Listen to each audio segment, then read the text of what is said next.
वो अपने घर से ड्यूटी की तरफ जा रहे थे और उनका जो वाहन है जो कि बोलेरो है वो दुर्घटनाग्रस्त हो गई, जिसका आज शोक पूरा हिमाचल प्रदेश में जल शक्ति विभाग पैरा संघ जो है शोक में है।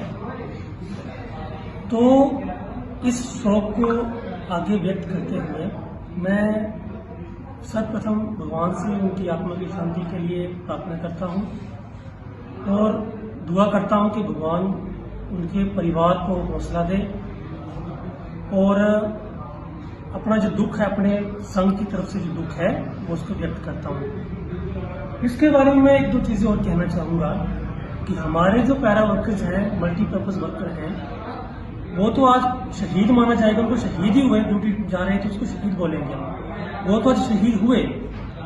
पर सरकार, अब हम देखते रहते हैं, हमारे डिप्टी सीएम हैं, हमारे सुखविंदर सिंह सुक्खू जी हैं, क्या सरकार इसके बारे में कुछ संज्ञान लेगी?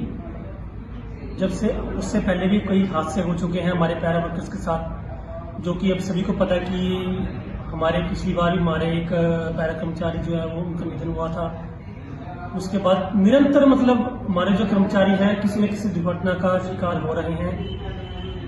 तो मैं सिर्फ ये आपके सामने कहना चाहूंगा कि सरकार क्या इसकी सुध ले रही है? तो इसका आंसर मैं ही आपको दूंगा, बिल्कुल नहीं। आज हमारा कर्मचारी दुर्घटनाग्रस्त हुआ, हमारे बीच नहीं है। हम तो शोक व्यक्त कर सकते हैं। तो सोचिए कि उनके घर वालों को, जो उनके घर वाले हैं, उनकी जो माँ है, 3 साल की बेटी है जिसको वो छोड़ के चले गए हैं, उन पर क्या बीत रही होगी। अकेला वो कमाने वाला था घर का और मात्र 5500 रुपया वो मासिक वेतन ले रहा था और एक 5500 रुपया वेतन लेने वाला इकलौता कर्मचारी जिसकी कोई पॉलिसी नहीं है। पहली बात मैं तो सरकार पे भी ये बोलना चाहूंगा कि आप लोगों ने तो पॉलिसी नहीं बनाने वाली, जिसकी कोई पॉलिसी नहीं है वो आज हमारे बीच नहीं है। कल को उसका परिवार का भविष्य सुरक्षित है? इसका जवाब मैं आपको बताना चाहूंगा, नहीं, बिल्कुल सुरक्षित नहीं है। तो इस बारे में अब मैं 1-2 दिनों बाद शिमला के लिए जाऊंगा। शिमला जाके इस बारे में मैं खुद ईएनसी मैडम, डिप्टी सीएम साहब से बात करूंगा कि जो अब जिसने जाना है वो तो आज चला गया, हमारे बीच से चला गया। हम तो शोक व्यक्त कर सकते हैं। मैं अपनी तरफ से आज ये भी घोषणा करता हूं कि हमारे जो यूनियन का तरफ से जो भी हमारे फंड होगा, जो हमारे डिपार्टमेंटली फंड होगा, जो सोशल क्राउड फंडिंग का फंड होगा, हम घर वालों को देकर आएंगे।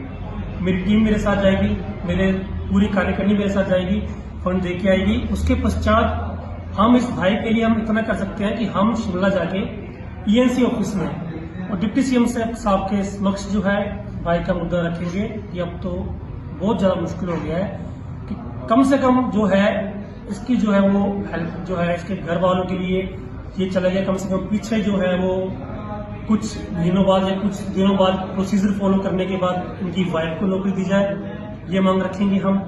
उसके बाद जो है फिलहाल जो भी इनका चलेगा 12-13 दिन का जो क्रियाक्रम चलेगा उसमें इनको सरकार की तरफ से और आगे के लिए भी 3 साल की बेटी है इनकी, आगे के लिए भी बेटी का जो विषय है वो भी अच्छा बना रहे, उसके लिए भी सरकार द्वारा हम पूरी कोशिश करेंगे कि सरकार द्वारा हेल्प कराई जाए और हमारे यूनियन के द्वारा जितनी हेल्प होती है वो हम करेंगे।